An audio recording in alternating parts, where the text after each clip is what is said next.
welcome to the program. I'm Min Son-hee, and with me on set, as always, is our group of foreign journalists. Thank you for being here. Happy to be here.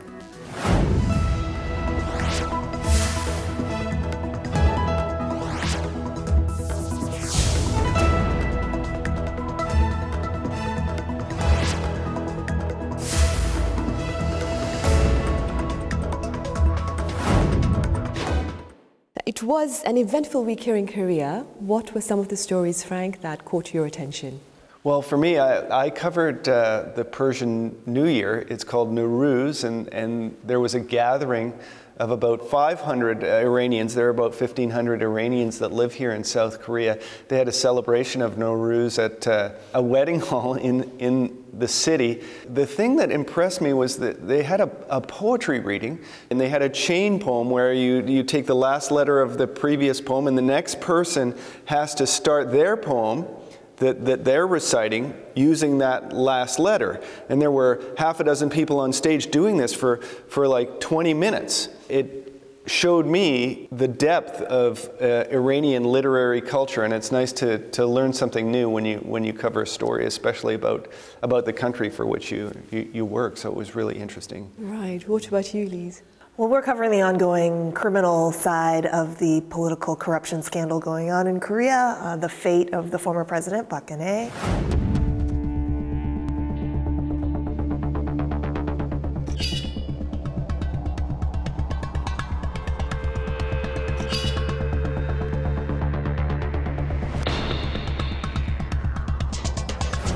All the same fate of former President Park Geun-hye, and also we're expecting some nuclear or missile threats from North Korea. So right. Too many big issues in this peninsula, I think. Yes, definitely. Also, after 3 years under the sea, the Sewol-ho ferry has been raised amid hopes that the event will pave the path to closure for families of the victims, especially those who have yet to lay to rest their loved ones. In this edition of Foreign Correspondents, we look back at the deadly disaster that claimed the lives of more than 300 people.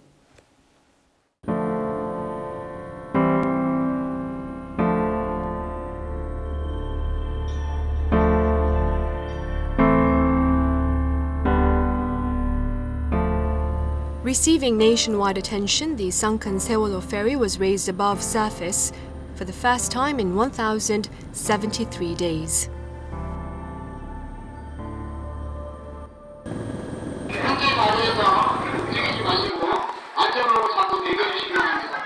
On April 16, 2014, the ferry, which had been heading from Incheon to Jeju Island, ran aground near Chindo Island, not far from its final destination.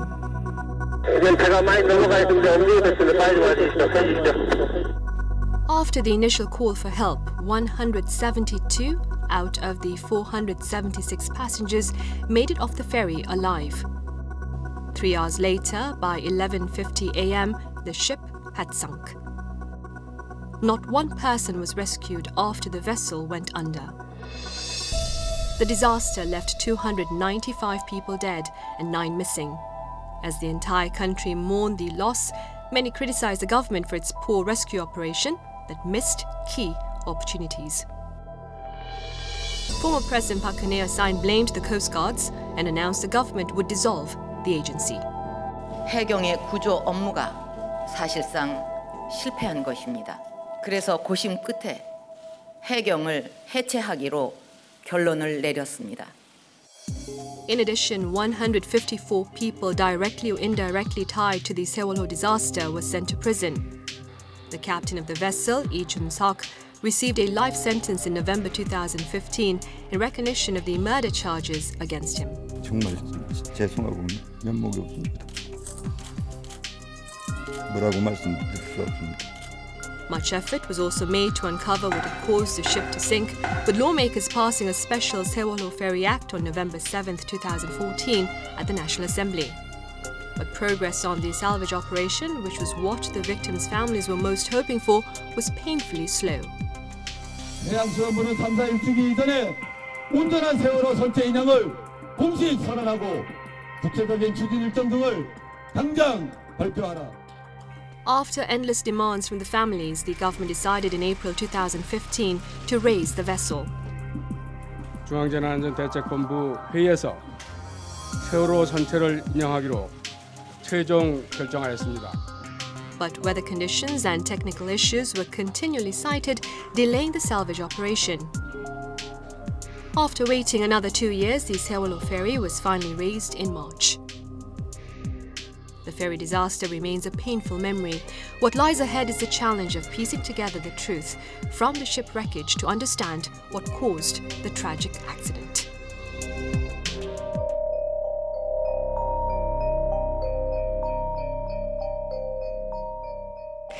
Now, this was no doubt Korea's worst marine disaster. And Frank, you were in Korea during this time, I suppose. What were your initial thoughts upon hearing of this tragic news? Well, I didn't think that it would be a serious tragedy initially because of the incorrect reports that came out of Jindo.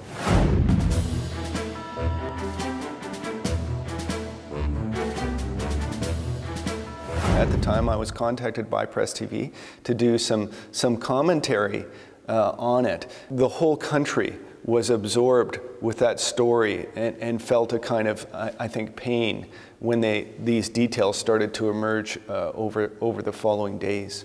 Yes, of course. Elise, you arrived a year later after the Sewol tragedy. You covered the first-year anniversary for your media organization. Tell us a bit about your coverage. Yeah, well, what surprised me was that a year after, not only was the ship still at the bottom of the sea, but also an investigation, an independent investigation, had yet to begin. And these were the same reasons why the families of the victims were so upset.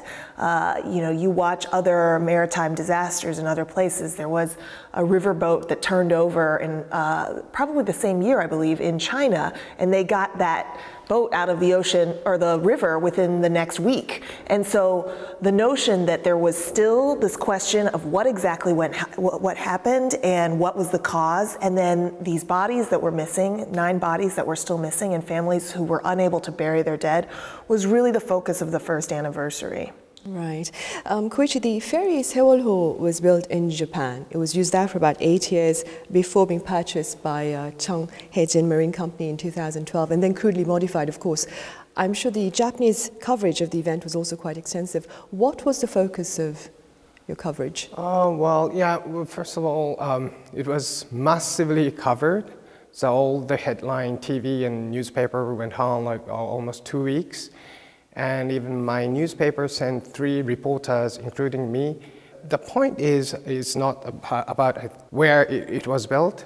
It was, I think, empathy that just we felt because, you know, Korea is a next door neighbor and we have a cultural similarity, and also, you know, we have similar school system. So it's quite easy for Japanese audience to emphasize the feeling with the students and families. Right, because we lost a lot of high school students. Some politicians have questioned the necessity of the salvage operation, citing a lack of government funds. How do you respond to this, Elise? In the scheme of things, the cost isn't that great, right? I mean, it just depends on how you want to spend taxpayer dollars. There's these constant debates going on about budgets and, you know, whether something is expensive or not expensive. But I'm surprised that raising the Sewol and investigating the Sewol have become so politicized. But I would gather that most of the complaints about the cost have to do with political wrangling between folks who think that they want to move on and not dwell on this, and folks who are still seeking more closure. I have to agree with Elise on this. You know, is this justified? And then I looked at the amount of money it costs, and it's around $100 million. Now that's not a tremendous, really, sum of money. That's less than what one airplane costs. And I think, you know, South Korea needs to deal with this issue as a nation. As she mentioned, the effect on the South Korean psyche is tremendous, and what South Korea went through after that tragedy as well. It's not, you know, of course I feel for the families tremendously, but it's also about South Korea as a country dealing with this issue and this tragedy. Right. Contrary to concerns, operations to salvage the ferry went fairly well And this raised new questions about why it took 3 years to bring up the Sewolho. In your opinion, what was the reason? Was it technical issues, political ploy, if I may say that, weather concerns, or even procrastination on the part of the government? Frank, how do you see this? Well, you know, I think that is an element of this. There was a lot of foot dragging in a lot of areas with the Sewol, especially with the investigation that I was very disappointed with, and that the families are very disappointed with. To run out of money and time for this investigation is to me, inexcusable. It should have an open time frame and an open budget to get to the bottom of every issue surrounding this. And I think that also influenced the time frame of the, recovery of the Sewol. A high enough priority wasn't placed on this. I think that the government felt that it would shame them. A lot of pressure was on Park Geun-hye over the so-called missing 7 hours, and it felt that if we, expedite this and work really hard on this and make this a major priority, it's just going to reflect negatively on us as a government. That what we should try to do is try to push this aside and make it a low priority issue and keep it out of the public eye. Right. Families of the victims had early expressed concerns that the salvaging of the ferry may actually serve to further damage the remains of the ferry. I mean, there are hopes here that the remains will serve to answer some vital questions about the events of that fateful day. How do you respond to these hopes, Elise? Well, from what we understand about the salvage operation, they're doing the best they can to actually preserve the ship so that if there are remains, for example, of the 9 people that are still missing, that they won't be lost. But in the end, I think the greater purpose is to find out what exactly happened. There are some mysteries that have already been resolved. For example, there was some talk that the Sewol crashed into something. There was some sort of external object that might have led to the disaster, and there's no evidence on the ship body itself that happened. And so already there's questions getting answered by getting this ship out of the ocean, and I think that's worth it for the people of Korea. Right. Now, as Elise just said, there are some questions being answered right now, and there are others that have left to be answered. In this next report, we have details on that. After a long wait, the Sewol-ho ferry was finally raised. Now there are hopes that answers will be found for all the questions and speculations surrounding the disaster. First, why did the ferry sink? Prosecutors identified overloading of the vessel and inexperienced navigation as the main cause. But online, rumors were rampant, with some claiming it collided with a submarine and others saying the ship was sunk deliberately. In October of 2014, prosecutors announced the rumors had been looked into, but that none held water. 다른 선박이나 암표 등과의 충돌설, 좌초설, 폭침설, 잠수함 충돌설, 국정원 개입설 등은 모두 사실 무근인 것으로 확인되었습니다. But the accident has left behind all kinds of speculation about the cause, which is why, with the ship salvage, the Korean public is hoping for a clear explanation of what caused the accident. Second, where was the former President Park Geun-hye for 7 hours during the disaster? On April 16, 2014, the day of the accident, the former president did not make a public appearance from 10 a.m. shortly after the incident to 5 p.m. This led to a barrage of criticism that the rescue operation was marred as the former president was missing for 7 hours at a time when she should have been acting as the central control tower. The former president was ousted from office on March 10th. The Constitutional Court did not recognize the charge that Park had failed to uphold the people's right to life and a duty of diligence in office as reasons for impeachment, but it did acknowledge she had breached her duty of diligence. 주문, 피청구인 대통령 박근혜를 파면한다. 이 결정에는 세월호 참사와 관련하여 피청구인은 생명권 보호 의무를 위반하지는 않았지만 헌법상 성실한 직책 수행 의무 및 국가공무원법상 성실 의무를 위반하였고 다만 그러한 사유만으로는 파면 사유를 구성하기 어렵다는 재판관 김이수, 재판관 이진성의 보충 의견이 있습니다. Some global media reports focused on her mishandling of the disaster and how that might have led to her impeachment.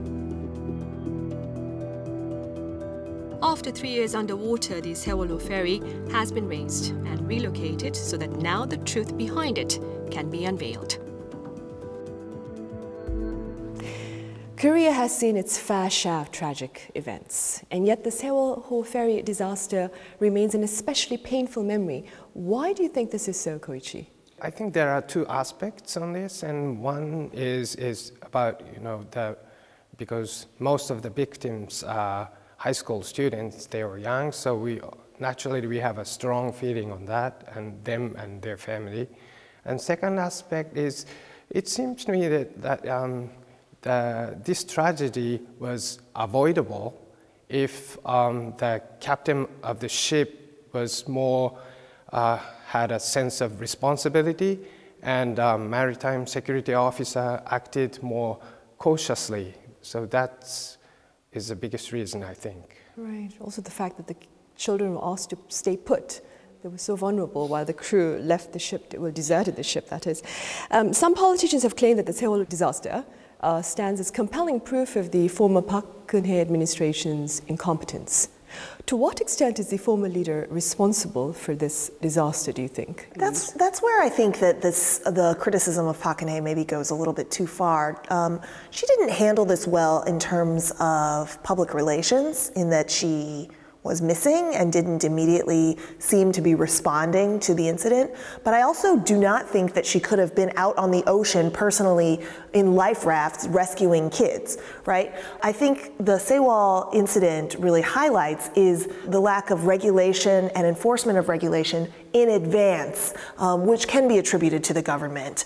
There's a lot of accusations that because of close ties between the shipping company and the government, that they were able to be more lax on inspections or skip inspections or be overloaded or, try and save money by putting more onto the ship to make it top heavy, which would have made it very dangerous to turn.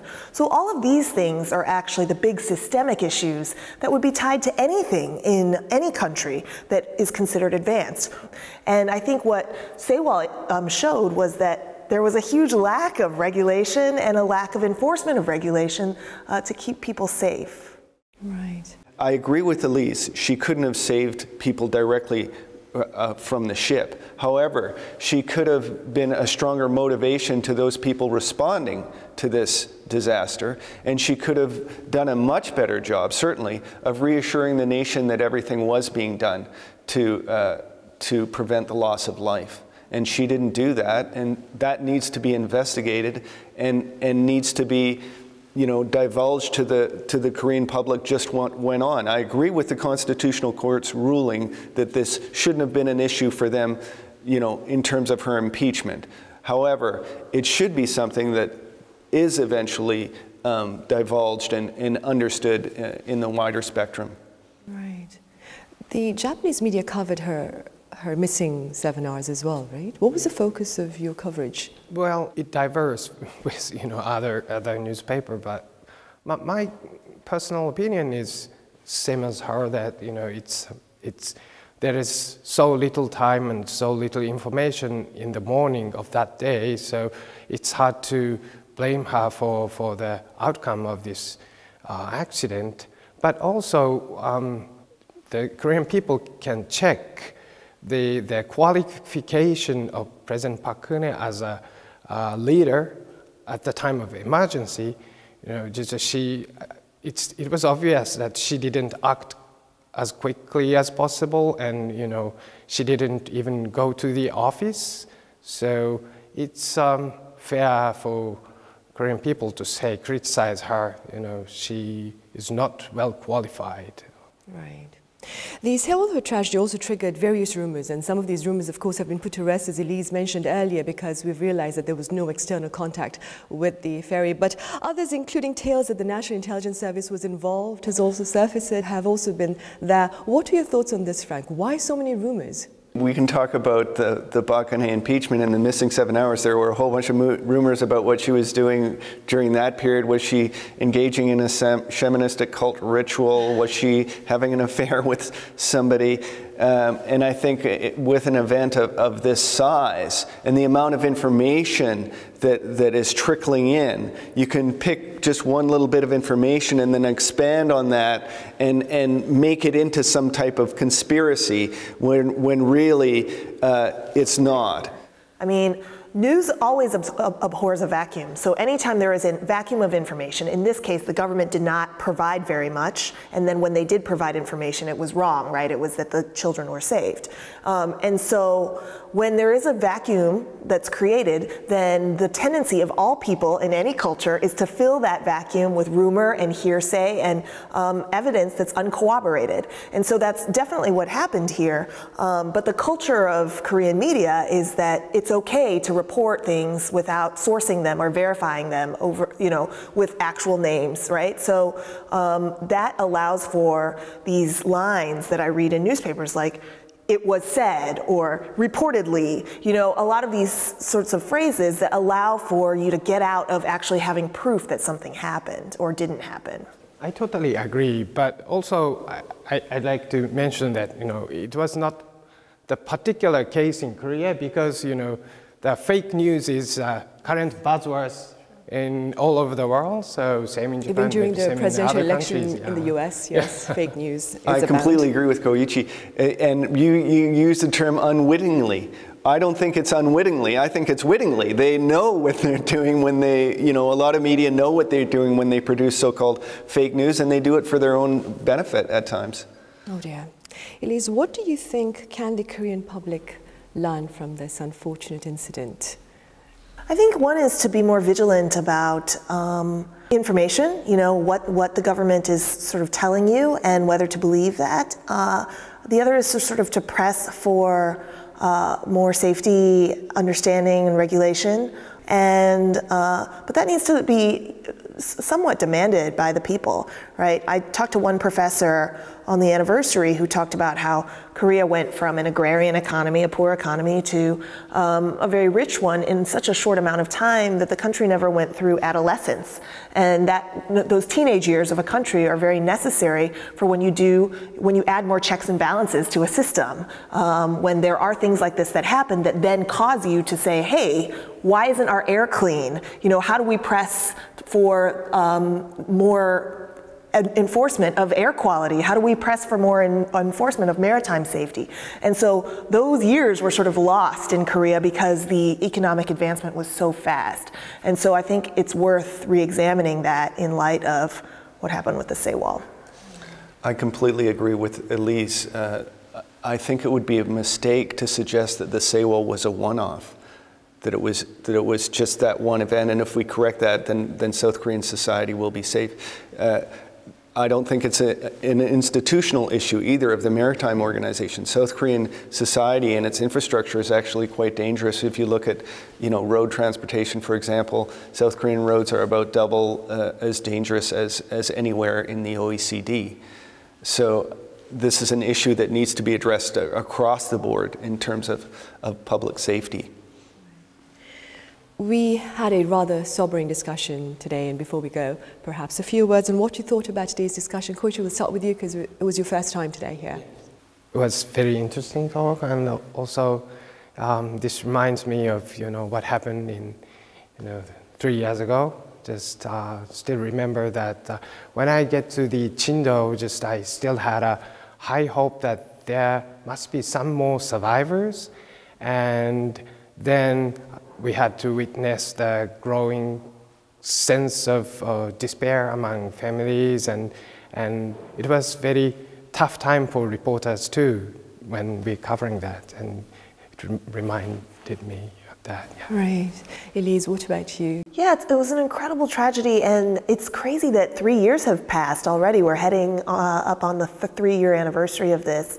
And just now, the Sewol is coming out of the water, and yet a comprehensive investigation, along with recommendations on how this can be prevented, is still needed.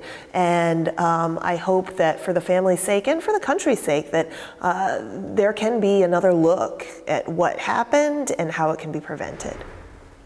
Yeah, I agree with Elise. I think that there needs to be a long and comprehensive another look at what happened with the Sewol and all the influences that contributed to this tragedy.